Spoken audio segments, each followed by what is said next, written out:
Hi guys, One Chains Gaming back here with another podcast. This is going to be week 6 of season 2, so this is the final week of season 2. We're not going to call it the end of season 2 technically because there's still, you got till Thursday of this coming week to finish season 2 and whatnot. But I mean, we've gotten basically all our content and things like that, so this is the wrap up of season 2 basically. So just some quick housekeeping stuff. Obviously, if you're on YouTube, make sure to like, comment, subscribe. Leave a comment, all that stuff, obviously the normal YouTuber stuff. And then if you are hearing this on Spotify, Stitcher, wherever you get your podcast from, if you're not seeing my ugly face, make sure to leave no ugly face in the comments. And let's go ahead and get into the content. So, a couple things with the content. First one is, if you are on YouTube, I did drop a full card review for the cards we got Wednesday on the YouTube. So I'm not going to go through card by card and break it all down again. Just kind of repeat myself, right? Didn't see much as far as a variety of content, but we did see interesting content this week. So the one thing that I didn't cover in that video that I'll cover now is on Tuesday, we got a Moments Terry Rozier. It's the only Moments card we got all week. Going back to what I said last week, I want to know why we're not seeing a set amount of Moments cards a week, right? Because this week we got 1. The week before we got 2. Or actually, I think we got more than 2 the week before, if I'm not mistaken. Yes, we did, because we got 2 separate batches of Moments cards the week before. We got 6. So, surely there's random guys that are just having decent enough games. Like, guys, Terry Rozier's I was not going to sell in packs, right? Lou Dort, example of what we got last week. Not going to sell in packs, right? Dennis Schroeder, not going to sell in packs, right? So why aren't we getting those type of guys for A, the card collector guys? Because the card collector guys, I'm sure, are bored and just want to collect cards, right? And then B, for us budget guys that maybe don't necessarily want to have to run the same cards all the time. Because, like, last week we got that Ruby Justin Holiday. He was fun for a couple of days. Don't get me wrong. Like, he's not staying around because Matisse Thybulle is a god. But he's fun. It's a little change of pace. And different cards we can kind of rotate in and out, right? Just to kind of mix up our lineups. Because that's the thing I go through. I constantly, I used to, especially when I was spending money on the game, I would be flipping my team every week. Like, I would sell the entire team, buy a whole new team. Sell the entire team, buy, like, just constantly. So just to add that kind of, like, filler, and for the guys that do squad builders, like, you just be adding more cards that they can choose from, right? Because that's half the reason I think a lot of guys don't do squad builders early in the year. It's just there's not a lot of cards to choose from. But the good news about Terry Rozier is he wasn't even in packs to begin with. Terry Rozier was a agenda thing, kind of like the DeAndre Jordan, Darrell Griffith thing. From what I heard, I think it was about an hour or 2 to get his stuff done, right?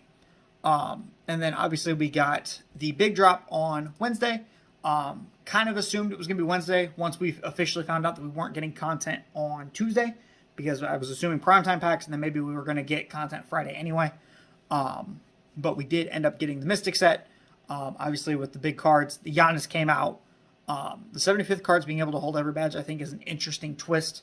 I don't know. Obviously, they did it on purpose. I just kind of find it weird why they're doing it. Because those cards lock in for a whole different set that we don't even know the collection for. Apparently, we get to vote on it. And you guys know how that went last year when we got to vote on Nurkic and all that stuff, right? Or Dame, I think it was, in the very fair balancing of here's a week of doing things and points accumulated will add to a card, and then we get a card selected for blah, blah, blah. I've already been on that rant. Not going over it again. Right? So the good thing about this drop is there were cards for basically every tier level of guys buying things, right? You had like your Jonathan Isaacs, Wangs, different cards like that for your budget guys. And then obviously you had the Giannis, T-Mac, Hakeem's for your big ballers, and then kind of like the Eddie Joneses for the middle guys, DeJounte Murray for the middle guys, things like that. So there was a range of cards for everybody, right? The other good thing is for Thanksgiving, they did drop a set of challenges that was like play an X amount of games in different game modes, play a domination game, play challenge games, things like that. And all of that you got the little like things that we got for Luka, like the little cards or whatever that you guys lock into a set for a random Hall of Fame badge. Mine was set shooter, so it wasn't anything great, but I did see guys pull like clamps and things like that that were bigger time cards that were actually made it worth it. So that was interesting. We did also get a bunch of different locker codes for the last couple of days. I was kind of surprised by the amount of locker codes we got. We got one today that was like 5,000 MT and then 75, 50, and 25 tokens. It was a ball drop. I think mine, I only got 25, but I mean, I don't care. It is what it is. I'm not necessarily worried about my tokens. I'm at 527, so I might spend them all on the opal. It kind of depends on what opal we get for season 3. And obviously that'll be a whole separate thing. But all in all, I mean, for not getting a whole lot of content this week, we got good content, right?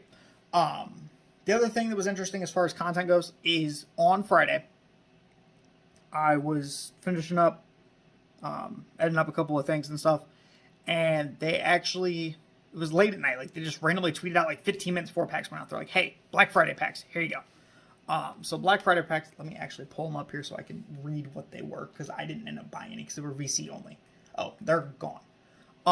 But so there was like different cards that were in like from the season release that were in there. And then also like every hour on the hour they did different theme ones. So there was the Flash ones, there was the 75th ones, there was Moments ones. They did all kinds of different stuff for those. They basically did all of like the super pack stuff that I was expecting to come next week. They ended up doing it this week, which was kind of weird. And then there was also one at the very end that was guaranteed pink diamond and diamonds. You can only pull diamond or above, which there's so many different diamonds and stuff that it wasn't necessarily like you were pulling Giannis and things like that. The Flash ones, from what I heard, it was basically every 5 to 6 packs you were guaranteed a John Wall. So John Walls were flying out.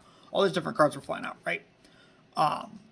So that was interesting. I do think that we should start doing those kind of sales with MT2.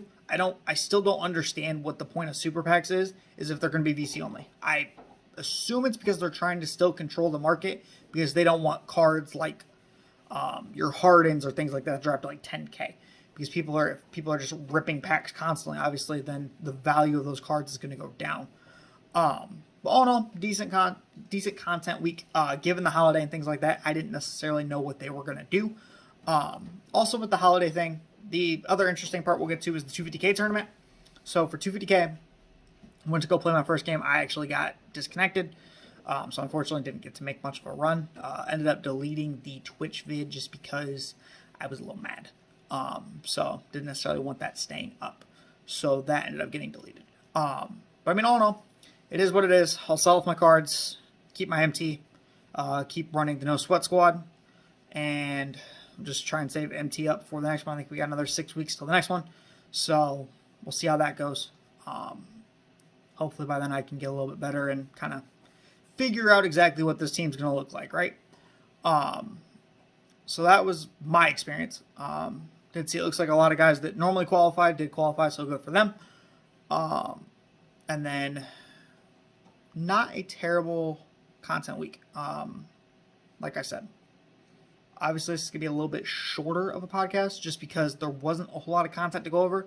And then obviously I didn't have like a big, deep run in 250K, so I don't really have much of that to talk about.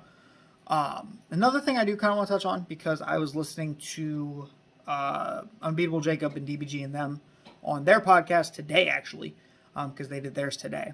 And they were kind of talking about like just casual players and stuff, and how we don't like playing unlimited just feels a little bit sweatier and a little more competitive now, just because it doesn't feel like back a couple years ago where you would do runs and there would be like a handful of guys here and there that maybe knew what they were doing, and you get a handful of guys that were really good at the game, and then you get a handful of guys that just didn't know which way was which, right?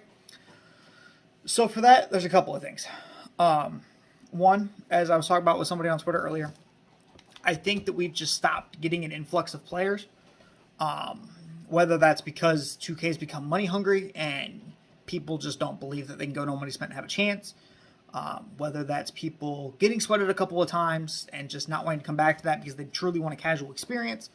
Also, I think it's partially due to the fact that 2K started to add more and more modes, so casuals kind of get not necessarily like filtered out, but they just kind of get stretched out to all these different modes. You got draft, you got triple threat, you got the domination, you got the online stuff, you got the offline stuff, you got guys that don't even play online anymore.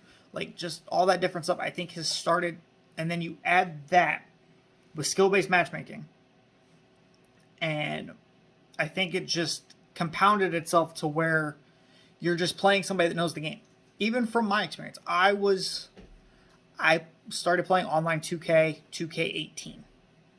Right, is when I really started playing. Like, I mean, obviously over at a friend's house, stuff like that, you play 2K all the way through. But 2K18, I really started like playing. I was playing the rec, and I was playing like my team and stuff. But I didn't know what I was doing. I wasn't setting plays. I wasn't figuring stuff out. I had like my point guard was a guy that couldn't speed boost. Like I had a sharp shot that couldn't speed boost because I was 6'5", I think, or something like that. Like I wasn't paying attention to animations. I wasn't paying attention to thresholds for SIGs, different things like that. I didn't care. I was just out there playing the game to play the games, playing with my friends, having fun, right? And that's when I kind of got back into I got into the My Team mode. I was collecting cards and was just buying a bunch of random cards. Even 2K like 19, same thing. I mean, yes, did I have cards I liked? Did I have cards I preferred? Especially 2K19, I was running like AK at my 2. I was running unconventional point guards. Like I had Melo playing point guard for me for months. Like the Diamond Token Melo ran point guard for me for months because I just liked the way he moved. And that's why I had AK at my 2, because he played my on-ball lock and he had base 11 and it was beautiful, right? So, and then eventually like 2K19, I started getting a Pro-Am and I did like a draft league and started playing with different guys. And just my like 2K IQ started building from there. And then as I started playing more and more, I started realizing like you have to set a freelance. You have to do these kind of things. You have to look out for this. You have to play this lane. Like, and obviously, don't get me wrong, I'm not on the level of Ty Debo. Nobody is, right? But I feel like just as we've started to play more and more, we've started to realize what works in this game, what doesn't work in this game, what you would think works in basketball but doesn't work in basketball because the court's too damn small in this game. Yes, I am still going on that rant. The court is too small. If you guys have played Hoff Interceptor, you know. You can literally run around lineup right now of Eddie Jones, Mikal Bridges, Sean Marion. Your 2, 3, and 4 all have Hoff Interceptor. Please throw a pass. Like, please. I ran that for a little bit before because like an interesting thing. I bought Sean Marion at about 100K this week, and Thanksgiving night sold him. He sold for 217, which was great. But I had those 3 in a lineup. Throw a pass, I dare you, because everything got tipped. I had Mikal Bridges reaching through people's bodies. Like, he was behind them, he would reach straight through the body and palm the ball. Like, once we start getting cards consistently that have Hoff Interceptor, this game's going to be broken. Nobody's going to play it. Hardly anybody plays now. This game's going to be completely broken. There's going to be no point in playing. Because every pass is going to be picked off. Every time. You're going to physically have to walk over to the guy and hand him the ball. Because, like, people were adding interceptor to the Giannis we got this week. That Giannis has a quick jump shot. That Giannis is going to be around for a while. Like, at least, I'd say a month and a half, minimum. People still, even then after that, will probably still run him. Because if you add the right badges, he's got the quick jump shot. You get the 75th one, he holds every badge in the game. You just throw some shoes on him, get his three-pointer up, you're fine. Throw some Hoff floor general out there with him, some dimer, you're fine. You're done. You're good. You're good. You don't need to upgrade a Giannis till the next, like, 2022. You're good. You're good. You'll be all right. So, this game's going to get worse. I'm not going to lie to you guys. This game is fun for now. Obviously, eventually we get to the overpowered cards part and it gets stale, right? Now you still kind of have people running all different kinds of lineups and stuff, and it's fun. And then eventually we'll get to the point where every card does everything, and then it's just all downhill from there. But, on a positive note, I guess, I just think that the community as a whole has started to figure out what works in this game, right? There's a lot less guys, and it's not even just that. It's the addition of, like, 2KDB. Like, all my videos that you guys see me record where I'm listing off player stats, and I'm saying, oh, here's his animations, here's his jump shots, here's his hot zones. The computer is right here, and it has 2KDB pulled up on it, and I have each card pulled up every time. Because it tells you, and they announce this like 2 hours to an hour before the cards come out. So we already know what jump shot they're going to have, what SIGs they're going to have, what animations, tendencies, all of that. All there for us. So now casual guys have, like, when I first started playing, I had no idea. I had no idea who had what jump shot. I had no clue. I was just like, cool, yeah, just play the game.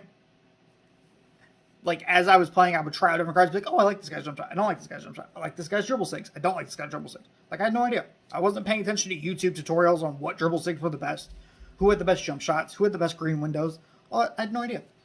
But now you look everywhere. YouTube videos, people streaming on Twitch, people streaming their card review reactions, people doing tier lists of cards, like just the general, like, Facebook groups. I'm in a Facebook group that I randomly found one day for my team guys that I'll throw out a question and 10 minutes later I got 7 people being like, oh, here's my opinion. Here's my opinion. Here's what you should do here.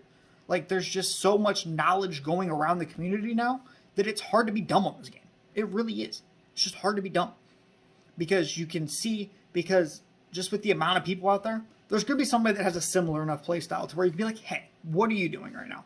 What do you think of this card? What do you think of this set offense? What do you think of this playbook? Things like that. Like, there's just so much knowledge going around now that it's hard to be dumb on this game anymore. It really is. I mean, don't get me wrong. I feel bad for kids that kind of just get to sit here and look at everything and be like, oh, cool. I don't have to watch anything. I can just look and be like, oh, I don't have to figure anything out. I can just Google it really quick and I know my answer. Like, that was half the fun, was finding out guys' jump shots, finding out different moves you liked, things like that. Like, it was just fun. But anyhow, I'm kind of extending out this podcast longer than it needs to be. But yeah, that's just kind of my thought on this cards this week. I would say probably sell unless you plan on keeping cards for a while. Because obviously super packs, I'm assuming we're getting actual super packs this week. Not that 1 hour like flash Black Friday sale that we got on Friday. I'm assuming we'll probably get actual super packs Tuesday. Maybe some moments cards or something like that this week. And then we'll get the big drop on Friday as far as the new season goes. The one last thing I want to cover in this is Ja Morant was technically available this weekend. All season long, I'd been saying I was going to go for Ja Morant, right? All season long. And then last week came out. And we got the Diamond Steve Francis for 10 triple threat games. And I was going back and forth all week, asking guys again in that Facebook group, asking people on Twitter, asking people that were doing like tier lists, like, because I have Gary Payton on my account. So it was Gary Payton, Francis, Ja, pick 2. And time again, even before Ja came out, people were like, Steve Francis, maybe. And then I thought about it, kind of, again, looked at Carter, like, had 2KDB pulled up, and was comparing cards and stuff. And I think I'm just going to go Steve Francis. Because, honestly, at this point in the year, I love Ja Morant, the player. I love the idea of having Ja on the team. But at this point in the year, I don't want to overuse point guards, because what happened is I got Devin Booker the first season, right? Got Devin Booker season 1. Devin Booker within a day was gone off the team. Like, I don't create enough with my shooting guard for Devin Booker to make sense. Don't get me wrong. I've used Devin Booker in like some limited and stuff just because his jump shot's quick and he plays decent. But do I regret the card? A little bit. I just know the big thing with it is I know with my luck, I'm going to get like a Hoff, some garbage badge, like a Dream Shake or something stupid. Which we'll find out tomorrow. I'm sure that'll be in the next podcast for you guys. Is exactly what Hoff badge I get. Because I'm not going for Ja. As much as I wanted to, and as much as Ja's starting to become one of my more favorite players, just realistically, it didn't make sense. If I've already got Steve Francis, to have him and Ja and Gary Payton, and Marcus Smart for that matter. Marcus Smart came out last week, and I love Marcus Smart. Marcus Smart plays well for me. So honestly, I just think I'm not going to go for Ja. Hopefully, what I hope happens is they announce who's in the Season 3 Limited, right? I want them to announce it. I don't want them to drop stats. Because what happens is we get a situation like this season where Ja's stats were announced week 1 of the season. So you have to hold up to those stats, and you can't edit stats to make up for the times. Like, I think Ja probably would have gotten Interceptor as a possible upgrade. He might have already come with a bronze clamps or something. He might have gotten maybe a quick jump shot. Like, just different things like that, I think, that could have made the card slightly better than Steve Francis. Ended up not happening because they announced his stats day 1. Same thing with the level 40, don't get me wrong. I think that they could have done the same thing with Kevin Garnett. Is wait till he's about to become available and then drop his stats then. I think that makes the most sense. Because then you're not worrying about having to either A, project what the card can be and what cards are going to be at that point in time, or you're like, I think they give themselves more wiggle room of, instead putting in the blog or whatever, hey, here's the card that's dropping. We're not going to drop any stats on it. You guys will get the stats when the card's available, right? Like they do with the collector level cards. They didn't drop all those stats day one. We didn't have all the stats for all the collector level cards day one. No, they come out as they're available. I think that's what they need to start doing with rewards cards. Like draft card, yes, stats day one.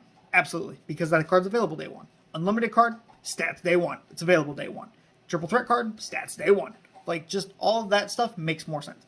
But the limited card that's not going to come out for 6 weeks, the level 40 card that's not going to come out for 4 weeks or whatever, like, you're not giving yourselves wiggle room, 2K. I think, at least. But that's just my thoughts.